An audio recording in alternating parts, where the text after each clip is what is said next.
Shalom, selamat malam. Saya sangat bersuka cita pada malam hari ini kita bisa kembali bertemu dalam program Sharing and Inspiring. Saya selalu berdoa kapan saja saya sharing firman Tuhan di channel ini.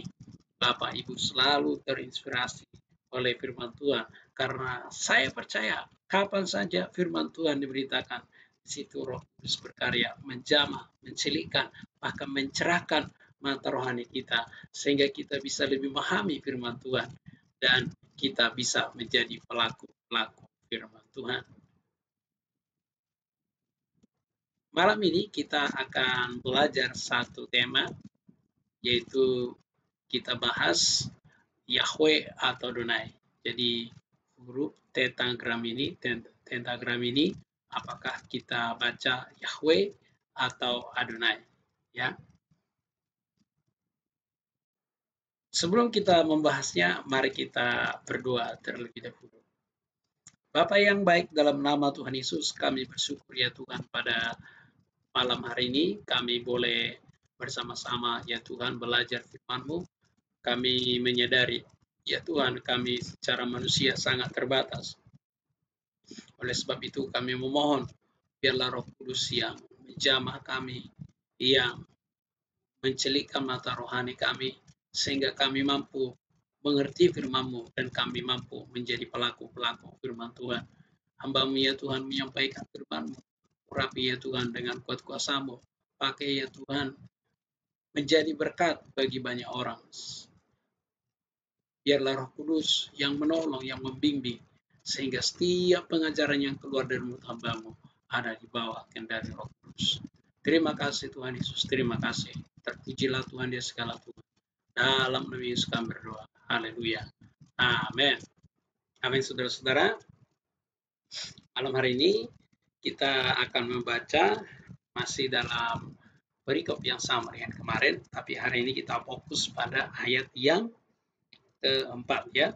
Demikianlah riwayat langit dan bumi pada waktu diciptakan, ketika Tuhan Allah menjadikan bumi dan langit. Nah, di sini kata pertama kita temukan kata Tuhan, ya. Sebelumnya kita menemukan kata Allah, ya. Jadi malam ini kita akan membahas ya kata Tuhan, ya. Coba kita lihat dulu di Logos.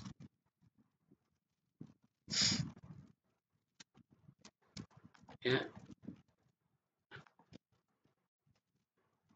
Yang 2 ayat 4.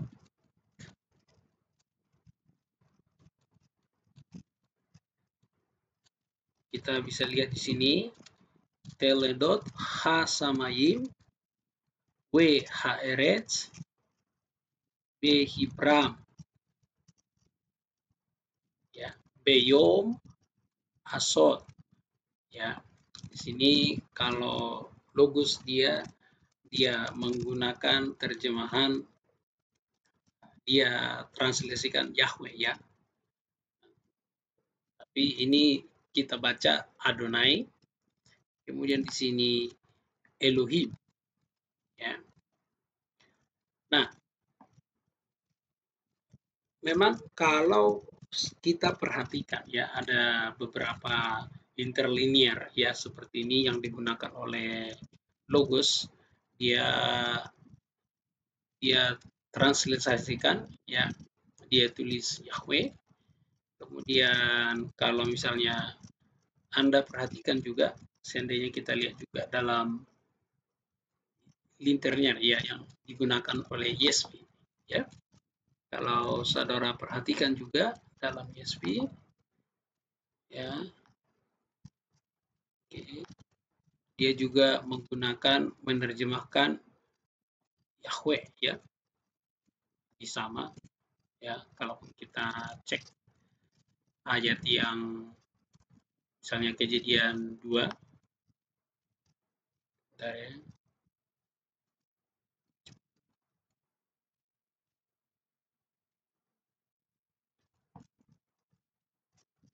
Kejadian 2 ya. Balik lagi di sini. Sebentar.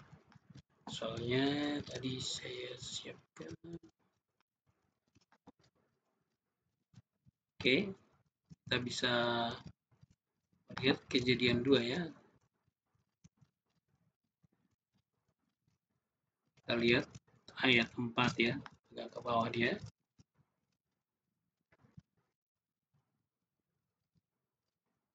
Ya,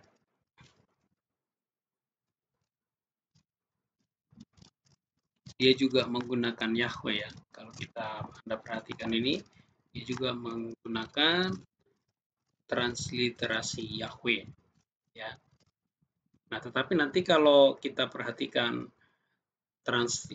transliterasi yang lain akan berbeda. Nah, yang menjadi diskusi kita malam hari ini, yang mana yang lebih benar ya.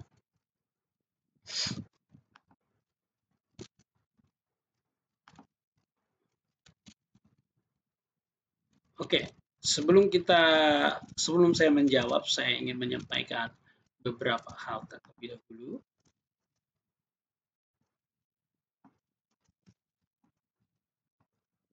Ya, kaidah dan gramatika. Seperti yang saya katakan sebelumnya, saudara-saudara, seperti yang saya katakan sebelumnya, bahwa gramatika sangat menentukan ya secara khusus dalam Alkitab yang kita pelajari itu, gramatika itu sangat menentukan arti apa yang kita bahas ya. Nah, setiap bahasa itu punya kaidah dan gramatika tersendiri yang kemungkinan berbeda-beda dari setiap bahasa ya. Misalnya seperti Ibrani dan Yunani punya gramatika yang berbeda ya. Kalau misalnya seperti Anda memahami gramatika Ibrani, memahami gramatika Yunani, memahami gramatika Inggris, mungkin gramatika bahasa Indonesia, Anda akan bisa merasakan setiap perbedaan daripada gramatika itu sendiri. Nah, secara khusus dalam kaidah, ya tentu setiap bahasa punya kaidah tersendiri yang kita tidak bisa paksakan sama dengan bahasa orang lain ya. Misalnya kalau dalam budaya Batak nih, dalam budaya Batak bukan kebetulan saya orang Batak, jadi orang Batak itu tidak boleh memanggil nama tulang ya atau paman. Itu saudara laki-laki dari ibu kandung, itu kita nggak boleh panggil namanya secara langsung ya, panggilnya tulang. Kalau misalnya anaknya misalnya seperti saya, anak saya namanya Marvel, maka saya dipanggil tulang bapaknya Marvel. Nah, dan bagi budaya Batak itu tidak boleh dilarang menyebutkan nama itu ya, namanya langsung ya. Itu sebabnya diganti dengan nama pengganti. Nah, bagi suku tertentu ini sulit dipahami. Saya pernah share dengan satu orang, lalu dia bilang, ya kalau di kami sih boleh saja kita panggil namanya. Cuman perbedaannya kalau misalnya dalam tradisi kami, kalau orang tua berbicara, kita anak-anak tidak boleh berbicara. Tapi kalau misalnya kita mau panggil nama saudara laki-laki dari kita, boleh-boleh saja. Nah, tentu kalau misalnya dia mau memahami budaya suku dia dengan budaya Batak, itu tentu sulit dia pahami ya. Bagaimana mungkin tidak bisa dipanggil? Nah, sekali lagi ini berbicara kaidah ya, ada kaidah dalam setiap bahasa. Alkitab PL selalu mengikuti kaidah dan gramatika Ibrani. Sebenarnya termasuk perjanjian baru pun kalau kita telusuri, sekalipun ditulis dalam bahasa Yunani, tetapi di situ ada pemikiran-pemikiran Yahudi karena para penulisnya itu adalah orang-orang Yahudi. Jadi kalau kita mau menjawab apakah kita mau menyebut Yahweh atau Adonai. Nah, kita akan melihat dari kaidah dan gramatikanya ya. Sekali lagi, karena kita ini sedang belajar konteksnya orang Yahudi, maka kita berbicara kaidah dan gramatikanya orang Yahudi. Kita tidak bisa masukkan pemikiran kita yang orang Indonesia atau pemikiran Barat atau pemikiran Timur karena akan berbeda ya, karena akan berbeda. Saya lanjutkan. Nah, ini Yahweh. Nah, ini dulu saya diajak diskusi sekitar tahun 2023 ya. Orang ini bersikeras terhadap saya, katanya harus menggunakan Yahweh ya. Kemudian Alkitab lain itu beberapa itu salah menerjemahkan. Dan saat itu diajak saya berdiskusi, tapi bagi saya saat itu ya saya tidak terlalu paham sedetail itu. Saya hanya jawab ya saya panggil sesuai dengan apa yang saya percaya. Seiring dengan berjalannya waktu tentu saya belajar ya mencari jawabannya. Nah, kalau saudara perhatikan sebenarnya nanti kita akan lihat ya, kita akan lihat bahwa kata Yahweh ini sebenarnya tidak mengikuti kaidah dan gramatika Ibrani. Nah, secara historis sebenarnya kata Yahweh ini dipopulerkan oleh Gilbert Ginebrat ya. Gilbert Ginebrat ini sebenarnya meminjam istilah dari Clement dari Alexandria ya. Ini ejaan dari Yunani Zeus yaitu Yoafe atau yang dikenal dengan Yoafe ya. Kemudian membuang huruf O, kemudian menambahkan huruf A sehingga Yahve. Ia meminjam kata Yahve dari Alkitab Samaria, mengubah huruf B menjadi P, kemudian juga ditambahkan H. Jadi yang huruf B tadi menjadi Yahve, kemudian ditambahkan huruf A menjadi Yodhe Fathe. Ya, dibaca Yahweh. Nah, ini sebenarnya lebih kepada cocokologi ya, atau sejenis eisegesis. Ini namanya mencocok-cocokkan ya, karena ini tidak mengikuti kaidah dan gramatika Ibrani ya. Sekali lagi seperti yang saya bilang, seiring berjalannya waktu saya akan terus belajar secara gramatikal karena seperti yang saya katakan bahwa saya ingin share firman Tuhan dari Kejadian sampai Wahyu. Tentu saya harus memperhatikan hal-hal yang sangat penting. Nah, bagi saya tentu ini penulisan dan pengucapan Yod-He Wad-He ini sangat penting ya, karena dari dulu sampai sekarang kalau ketemu masih ada aja ya.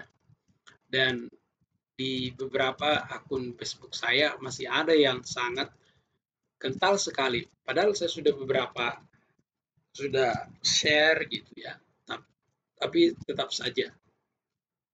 Nah, bagi saya saat ini sebenarnya bukan mau membela, tapi bagi saya saat ini mau share ya, sehingga kita memiliki pemahaman yang benar. Ya, seperti kita tidak tahu nanti ini berapa lama ini selesai, tergantung konteks yang kita temukan. Ya, ada saatnya memang kita nanti sepertinya cepat seperti kemarin, ya. Ada saatnya kita sedikit lambat, ya, tergantung sekrusial apa teks yang kita bahas. Nah, kalau dalam kita baca dalam penulisan dan pengucapan Yod-He Wad-He ini sebenarnya ditulis YHWH, ya, atau kemudian ditambahkan nikut menjadi yod sewa he kolam waw kamat he. Transliterasinya ya ini Yehova. Tetapi ini tidak dibaca, ya. Tidak, orang Israel tidak mau membaca itu seperti itu, seperti transliterasi itu mereka akan selalu baca Adonai, ya. Sekali lagi, secara transliterasi itu tulisannya Yehova, tetapi itu tidak dibaca demikian, ya, karena orang Israel punya pemahaman tersendiri, ya. Itu sebabnya mereka tidak pernah, ya, kalau secara transliterasi ditulis seperti ini, tetapi tetap dibaca Adonai, ya. Adonai atau Yod-Heh-Vav-Heh ini sebenarnya menggunakan nikut dari Adonai, yaitu kolam kamat, ya. Sini juga ada kolam kamat, jadi Adonai. Jadi penyebutan ini tentu punya kaitan seperti yang saya katakan tadi, nikut, ya, atau huruf hidup dalam bahasa Ibrani tidak hanya sebagai tanda baca, tapi juga itu sebagai tanda gramatika, ya. Jadi ketika orang Israel menyebut Adonai, ya tentu itu punya hubungan, ya. Jadi bukan berarti jauh sekali, ya. Kenapa? Seperti yang saya katakan tadi, Yod-Heh-Vav-Heh ini menggunakan nikut dari Adonai, ya, secara khusus kolam kamat. Jadi itu alasannya secara gramatikalnya menggantikan Adonai itu tetap mengacu kepada nama Yod-Heh-Vav-Heh, ya.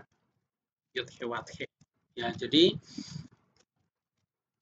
tidak dibaca Yahweh, ya. Tidak mungkin, karena transliterasinya seperti ini tidak mungkin. Sekalipun secara transliterasi ini benar, ini juga tidak akan dibacakan, ya. Tetap akan dibaca Adonai, ya. Jadi tidak dibaca secara transliterasi, tetapi dibaca Adonai. Nah, dalam Shema Israel, ya, tidak pernah diucapkan, ya, seperti tulisan literasi ini, transliterasi ini, atau Yahweh, ya. Kita coba dengarkan, ya. Ini adalah saya ambil dari YouTube. Silakan didengarkan, ya. Shema Israel.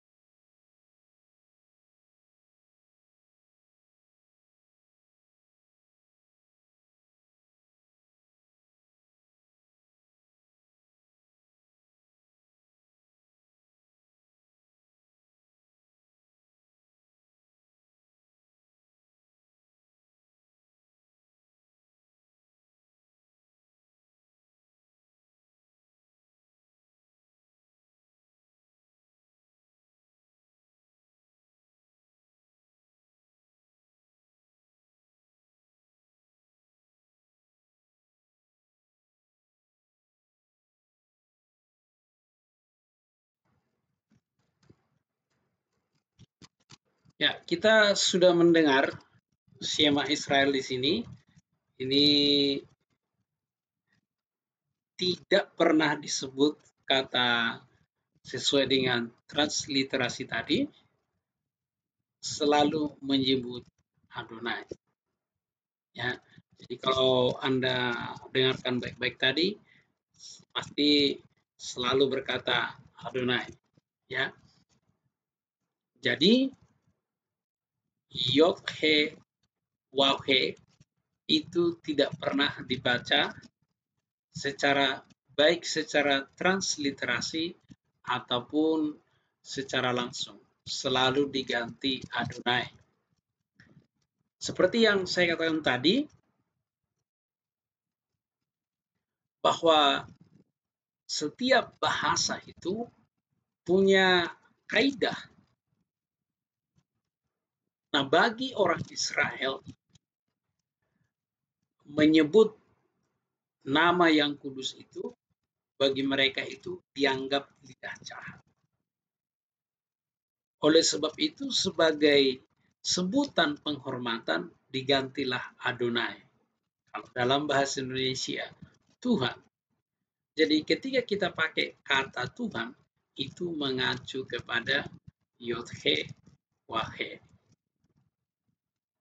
atau mengacu kepada Adonai. Jadi saudara-saudara, sekali lagi, orang Ibrani asli, ya, mereka tidak akan berani membaca itu karena itu ada hukumannya, ya. Ada hukuman tersendiri bagi orang yang menyebut secara sembarangan. Nah, sembarangan dalam kaidah mereka tentu berbeda dengan kaidah kita.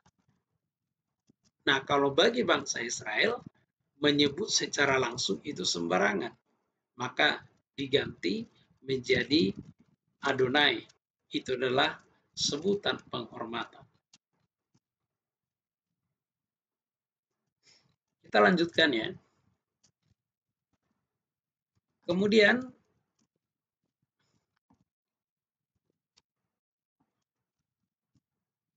saya lanjutkan. Dalam terjemahan ya, dalam terjemahan Jewish Spiritual Library, ini yang diambil ya, ini orang Yahudi yang menerjemahkan, mereka menyebutnya Hashem ya. Jadi kata lain daripada Adonai itu Hashem ya. Kemudian kalau saudara perhatikan di sini ada GD, ini adalah God, tapi mereka menghilangkan O-nya. Ini alasannya adalah transliterasi pembedaan dengan dewa-dewa atau ilah-ilah lain. Jadi Adonai dan Hashem itu sebutan penghormatan, ya. Kemudian GD dan El, kemudian atau Lord, ya, itu adalah transliterasi pembeda dengan ilah-ilah lain. Jadi sekali lagi, ini adalah kaidah bagaimana orang Israel memperlakukan nama yang kudus itu. Jadi mereka tidak mau sembarangan. Bahkan ketika menulis God dan Lord, itu juga mereka punya kaidah tersendiri, ya, yaitu seperti yang Anda lihat dalam terjemahan Jewish Virtual Library ini, saudara bisa akses ya. Itu untuk membedakan dengan dewa-dewa yang lain. Kemudian saya ingat saat itu teman ini berkata juga bahwa Alkitab Lai ini kurang tepat menerjemahkan, ya, kurang tepat menerjemahkan dalam beberapa ayat. Nah, salah satu yang dia tunjukkan saat itu misalnya Kejadian 5:12. Nah, tentu lagi-lagi saya tentu saat itu tidak bisa banyak bicara, ya, tidak bisa banyak bicara karena saya pribadi saat itu belum terlalu mendalami, ya.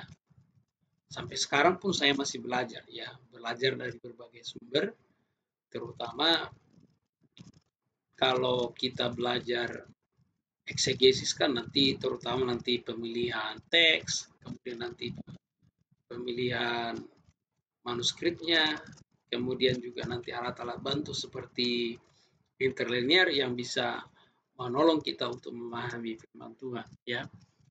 Nah, itu seiring berjalan waktu pasti kita akan menemukan kebenaran demi kebenaran kalau kita mendalaminya, ya.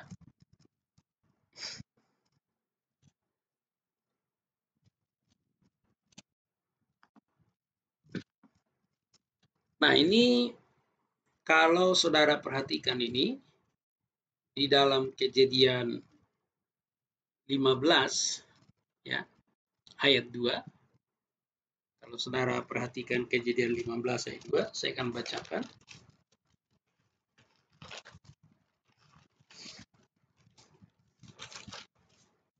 Tadi saya sudah tunjukkan, ya, sekarang saya bacakan lagi. Abraham menjawab, "Ya Tuhan Allahku, apakah yang akan engkau berikan kepadaku, karena aku akan meninggal dengan tidak mempunyai anak, dan yang akan mewarisi rumahku ialah Eliezer orang Damsyik itu." Jadi di sini Abraham berkata, ya, kalau saudara perhatikan di sini, ini adalah Adonai, kemudian ini secara literasi ini Yofi, ya, secara transliterasi, ya, tapi ini akar katanya juga dari Yod He Fat He. Tetapi karena seperti tadi, ya, ini sudah Adonai, maka di dalam tatanan, ya, bahasa Ibrani tidak boleh menggunakan Adonai dua kali. Kan harusnya ini Adonai, Adonai. Nah, tetapi karena Yofih ini dia menggunakan nikut dari Elohim, ya, kalau saudara perhatikan ini nikut dari Elohim, maka dibaca Elohim, ya, jadi Adonai Elohim. Itu sebabnya dalam Alkitab bahasa Indonesia diterjemahkan ya Tuhan Allahku, dan Allahnya adalah huruf besar. Nah, jadi secara khusus dalam ayat 15 ini terjemahan Allah huruf besar itu benar. Jadi bukan sebuah kekeliruan. Karena apa? Karena dalam konteks ini Lai memperhatikan kaidah atau gramatika bahasa Ibrani. Jadi kalau LAI menerjemahkan kata Allah, ya, dan huruf besar itu benar. Karena apa? Itu berasal dari kata Yod He Fat He, ya. Kemudian ini kalau kita lihat dia menggunakan nikut Elohim, ya, dia menggunakan nikut Elohim, itu sebabnya dibaca Adonai Elohim, ya. Jadi tidak dibaca Adonai Adonai, apalagi Adonai Yahweh, itu makin jauh. Jadi yang benar adalah Adonai Elohim. Nah, Elohim ini diterjemahkan, ya, Allah besar dalam bahasa Indonesia, ya, supaya sesuai. Saya juga ganti di sini, ya. Oke.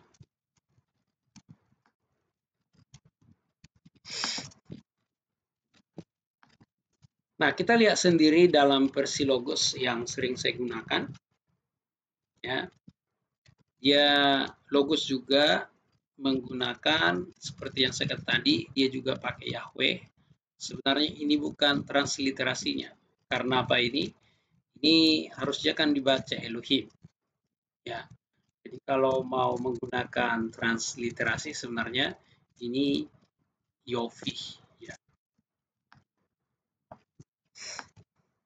Nah, demikian, ya, di sini, ya, dia gunakan Yahweh, harusnya bukan. Jadi kalau kita belajar gramatikanya, ya, secara gramatika bisa saja tertulis seperti itu, tetapi orang Ibrani akan tetap mengganti Adonai atau Hasim ya. Jadi sekali lagi, orang Ibrani tidak mau menyebutkan bukan karena mereka tidak tahu membaca ya, atau karena tidak bisa dibaca ya, tetapi karena memang secara kaidah atau tatanan bahasa Ibrani tidak bisa diucapkan ya. Itu sebabnya orang Ibrani akan memilih kata Adonai ataupun kata Hasem. Sekali lagi, Alkitab kita ditulis dalam bahasa Ibrani dan yang menulis adalah orang-orang Ibrani, maka konsepnya atau pengertiannya pasti tidak terlepas dari budaya orang Yahudi. Nah, jadi saudara-saudara, dalam renungan ini pertanyaannya apakah Yahweh atau Adonai? Maka jawabannya Yahweh itu bukan transliterasi yang tepat.